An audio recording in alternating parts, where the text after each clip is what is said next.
We will close tonight with remarks from the Right Honorable CHIBUIKE Amaechi before we go back to start preparing for the event tonight. I do want to remind you that we do have an event tonight. It starts at 7 p.m. with a reception. We ask that you join us on time. I want to thank all of you for showing up and to thank members of the panel here for participating. My gratitude to the wonderful team from Port Harcourt and from Rivers State. I just wanted to say that because after the governor speaks, there will be no more comments. So ladies and gentlemen, at this time, please join us once more in welcoming the chairman of the Nigerian Governors Forum, the governor of the great state of Rivers, Nigeria, the Right Honorable CHIBUIKE Amaechi. Please sit down. Let me not forget Nigerian mannerism. Your Excellencies, distinguished ladies and gentlemen. If you study literature, you know that one thing you don't miss is what Nigerians refer to as controversy. Because literature is history, and the debate about history is continuous. It's continuous to the extent that we continue to debate about issues. But I will plead with our Igbo writers, don't reduce Achebe to an Igbo worldview. It's by far much more than that. It's like Yorubas trying to create a Wolosho Inca of the Yoruba world. It's never happened. There's never been any Yoruba writer who, instead of that, they try to create a Wolosho Inca of an international stature. And when you talk to Wolosho Inca, they say, stop it, the world will react. And that's the same way I see Achebe. I've had the opportunity of having lunch with Achebe in his house in Rhodes Island. But that was my first experience of driving by road or traveling by road in America. We drove that night from Rhodes Island to DC because we finished quite late, so we missed our flight. And then I asked him, now, Prof, how do we go? He said, the best thing to do is to hire a car that will take you to DC. And we arrived DC at about 1 a.m. or 2 a.m. And one thing struck my mind that day, that we could drive from Rhodes Island to DC, and we were not afraid. Vehicles were on the way. When we got to DC, children, young boys and girls were walking around and going from one nightclub to the other, and nobody was afraid. In Nigeria, you dare not do that. You can't drive from Lagos to Ibadan at 11 p.m. If you try that, then you should be preparing for your burial. I listened to the poet, and I admire his poems. And I said to him, I enjoyed the end, where you said things are worse than they were in the past. Currently, let's start from Abacha. I wasn't happy with the Abacha regime. It was too authoritarian for me as a student. Was a student? No, I was no longer a student. But it was too authoritarian for me. But it's worse now as a governor. It's worse. The rent culture of the Nigerian economy and the Nigerian elites, all of us here are Nigerian elites. I don't know who is not. It's not even our children. They are potential elites. They are starting to take over from us. The rent culture is what makes us talk about, and that's why I wasn't to your Igbo worldview. That's why there is no nation. We are first and foremost from Yoruba, or from Igbo, or from the minority Ikwere, or Kalabare, or Ijo, or something, because of the sharing culture. It's our turn to share. So when I listened to the poet who talked about the Niger Delta oil crisis, and all that we've suffered, Nigerians felt old. We've talked enough. Take presidency. Has anything changed? In the Niger Delta, I'm asking Nigerians. So it wasn't about power, because now we have power, don't we? That's what the G7 governors are saying, that Nigeria cannot continue to drift the way it is drifting. We have to look for things to change the country. We're not saying give us presidency. Anybody can be president. You can take the presidency, you can take the vice presidency. But we're saying that things cannot continue the way things are going. You cannot, in the year 2010, have 300 billion naira for oil subsidy And in the year 2011, you have 2.3 trillion. What was the difference? Did we buy more cars, new refineries, new machines that has made us to spend 300 billion naira in 2010 for oil subsidy, and then only God knows what happened that it became 2.3 trillion in 2011. It has nothing to do with where you come from. It doesn't matter whether you come from south or north, or whether you're south-south or southeast or southwest. We need a new country.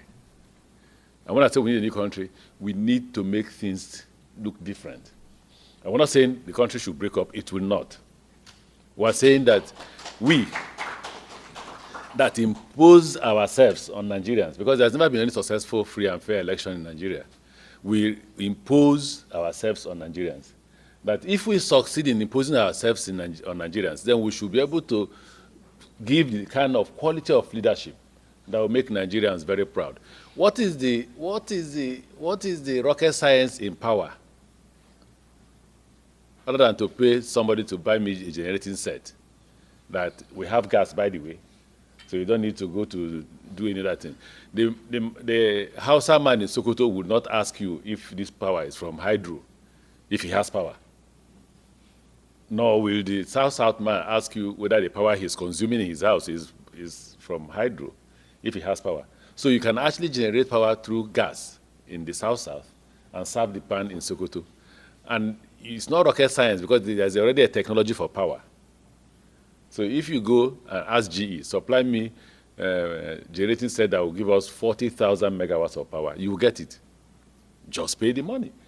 Let's not do another thing. Let's not go to school. Don't, for the 4 years you serve as president or governor, don't build any school. Just focus on power, let's see.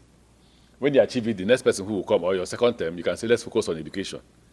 But in a situation where we all pursue the different agenda at the same time and not achieving any of them, becomes a big problem for the country called Nigeria.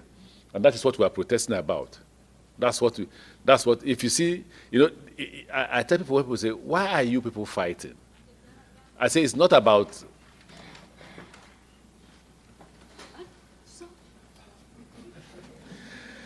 it's not about our personal wealth. Because we're all governors, right? If we need to steal, we can steal. So it's not about our personal wealth. It's about the change we look for. It's about trying to protect the elites. We're trying to save ourselves from self-destruction. Because the way the country is going, if you're not careful, you will have a similar thing that happened in Tunisia. Nigerians say it will never happen. And I said, I don't know how many of you knew the history of Tunisia before the change. It was a police state. Husband and wife could not discuss the president of Tunisia, because the wife wouldn't know whether the husband is a policeman.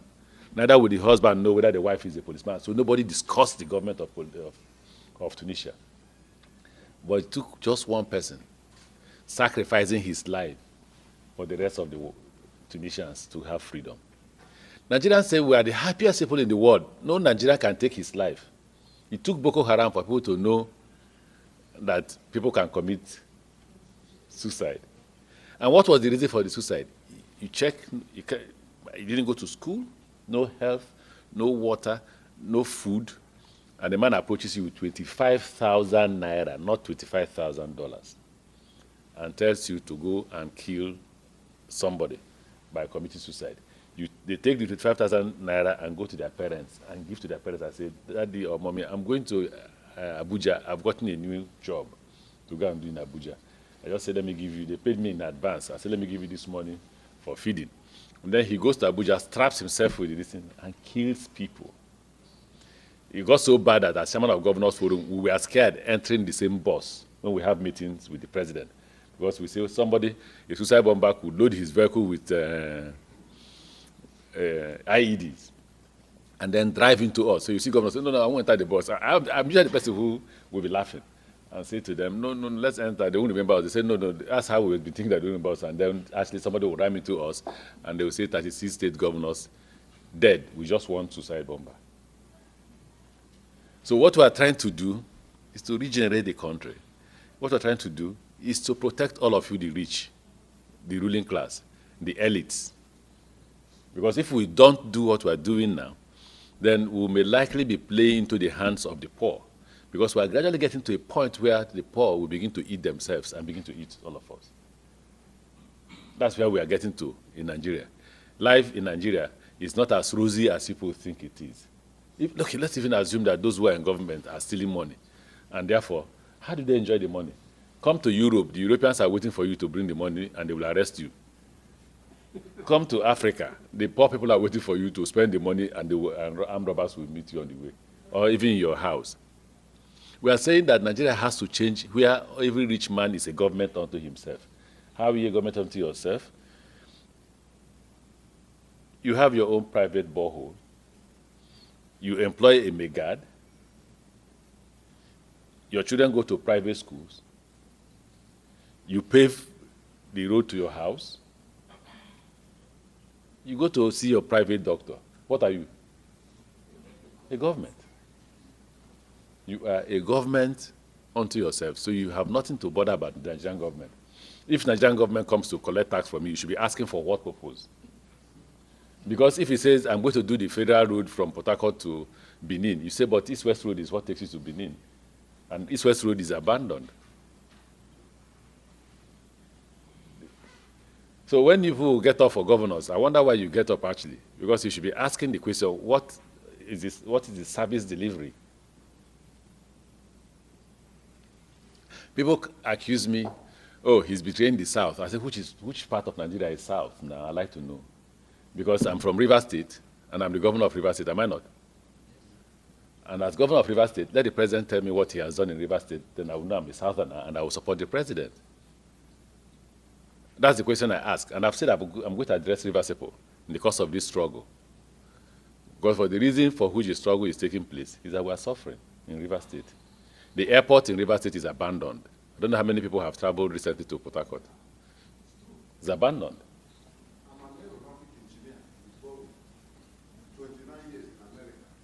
The road to Owerri, from Port Harcourt to the boundary between Rivers State and Imo State, is done by the Rivers State government. While the one between the boundary between Imo and Rivers was done by federal government. And the president is from where? He's from where? Because I'm referring to the poets, that you know that it is not about where the president comes from that denies Niger Delta their progress. It is about the elite class and their pursuit for public wealth. So if governor of Rivers State, I do the road from Port Harcourt to the boundary between Rivers and Imo, and I don't get a refund, and then the president is south-south and he does the road from the boundary between Rivers and Imo to Owerri, who will I support? So we've gone beyond the issue of where you come from. And Nigerians should stop addressing that. Ask whether the person is your father. Ask what is the service delivery. That's the quarrel. That is what I stand for. And I think that's what my colleagues stand for.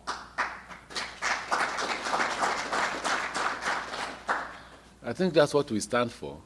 And that is why I think that all of us Nigerians should ask those questions. I'm doing the road from Port Harcourt, that's what they were showing you, from Bodo, no, from Ogoni to Andoni to Pobo, 42 kilometers, 36 or 35 billion naira. The federal government has abandoned the road from Bodo to Boni. And the man who awarded that road is a Yoruba man, Obasanjo. And it's abandoned, and the president is from where? So I'm not saying the president is not doing well for us. I'm just saying that it's not about south-south, southeast, southwest, not north, not central, not anything. It's about the individuals that we have in power.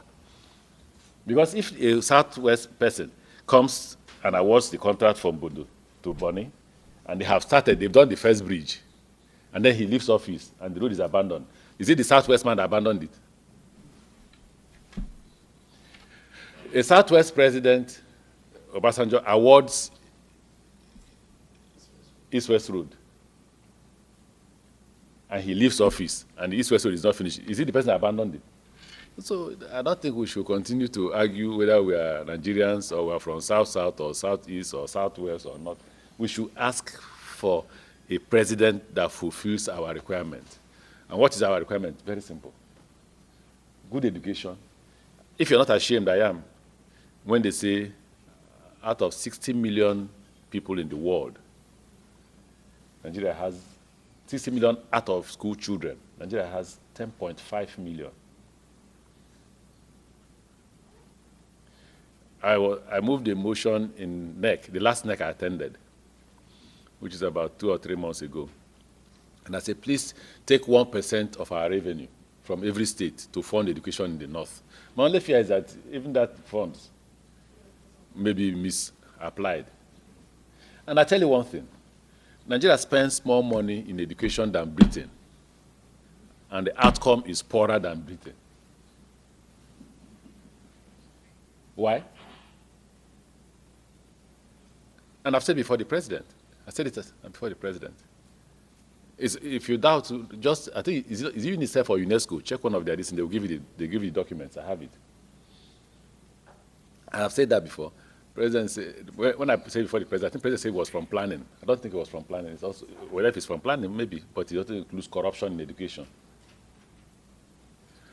So I thank you, all of you, because when we meet in the evening, we won't discuss Nigeria.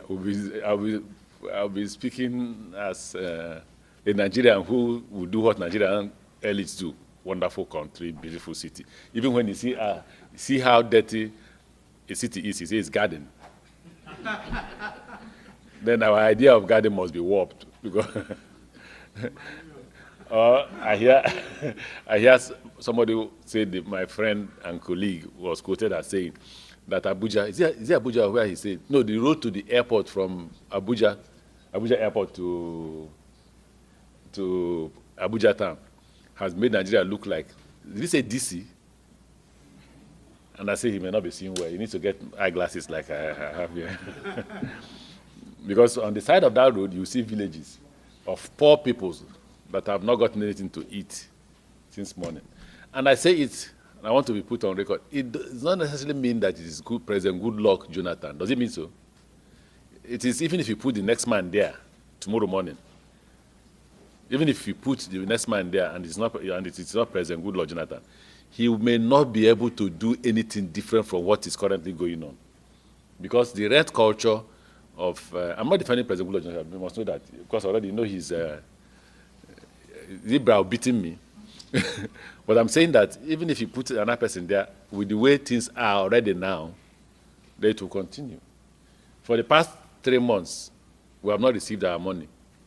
No state has received money. You know why?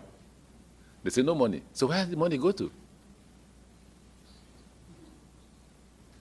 Where? We have no money, and there is a rumor that 600 persons came to New York, right? Sponsored by an NPC. And we don't have money. Which means if we're not careful, next month, only Lagos and Rivers can pay salaries. God bless all of you. Thank you very much.